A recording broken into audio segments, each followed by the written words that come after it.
मेरा नाम आशीष कुमार तिवारी है। मामला ये है, ये मेरी बुआ हैं और इनका काफ़ी दिनों से सिविल न्यायालय में केस चल रहा है पहले से भी। और मामला ये था कि इनके दादाजी थे और जब इनकी उम्र 18 साल से कम थी तब इनके नाम पे वो वसीयत करके चले गए थे अपने।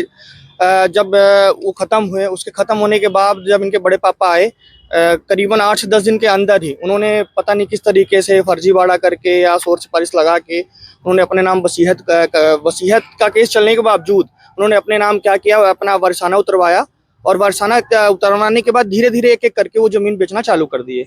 इससे जब हमें पता चला तब हमने सिविल न्यायालय में आपत्ति लगाई। आपत्ति लगने के बावजूद भी उधर केस चल रहा था। केस चलते चलते उन्होंने अपने एक आध दो ज़मीनें बेच दी।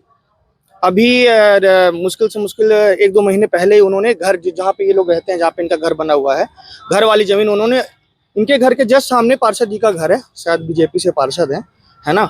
और उन्होंने पार्षद, उनको पता भी है विवादित का बोर्ड लगा हुआ है, सबको पता है वहाँ पे की ज़मीन विवादित है, सिविल में केस चल रहा है। उसके बावजूद वो आए, कोर्ट से कई बार उनको सम्मन गया इनके बड़े पापा जी को पेश होने के लिए, पर किसी भी सम्मन में वो पेश नहीं हुए। उसके उपरांत वो आके ज़मीन बेच के चले गए, बट न्यायालय में पेश नहीं हुए। हमने सिविल न्यायालय में आपत्ति लगाई, आपत्ति के बावजूद वो कभी पेश नहीं हुए, मतलब गवाही देने के लिए जो भी था उसके लिए। अब हमें मजिस्ट्रेट साहब का आदेश मिल गया 29 तारीख को।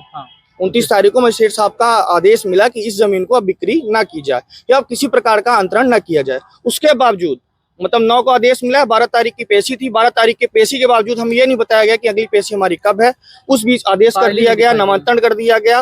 नामांतरण के बाद इनके खसरे में नाम आ गया। अब हमें ये डर है, ये अकेली रहती हैं, इनके साथ ये बस रहते हैं, उनके पास ताकत है, शोर सिफारिश सब कुछ है। कल को कब्जा करेंगे, मारपीट करेंगे, कुछ भी हो सकता है हमारे साथ। कहाँ जाएं हम? जब मजिस्ट्रेट का आदेश का पालन नहीं हो रहा है तो हम किसके पास जाएं बताइए? कोई ना कोई अधिकारी है जो बिल्कुल लगता है कोई ना, कब शोर सिफारिश तो है ही, तभी हो रहा है। जब मजिस्ट्रेट की बातें नहीं मानी जा रही, आदेश नहीं माना जा रहा, तो हम जाएं तो जाएं कहाँ ना? तहसीलदार के पास वहाँ गए थे? तहसीलदार हम लोग गए थे, आपत्ति लगाई बकायदे, हमारे पास आदेश है, हमने हर जगह ज्ञापन सौंपा है। उनके द्वारा क्या कहा? उनके वो पटवारी जो हैं तो वो आदेश हमने बना के दिए भी हैं, तो मतलब वो जब दिए आप आदेश बना के तो उनसे कोई हुआ ही नहीं। मतलब हम लोग मतलब बाउंड्री है हम लोगों के वहाँ पे, गांव गाय का गौशाला है, सब कुछ। वो पटवारी साहब लिखे ही नहीं कुछ, मतलब हमारे घर आए नहीं, अपने वहाँ से ही बना के वहाँ दे दिए, मतलब वहाँ पे सब सही है।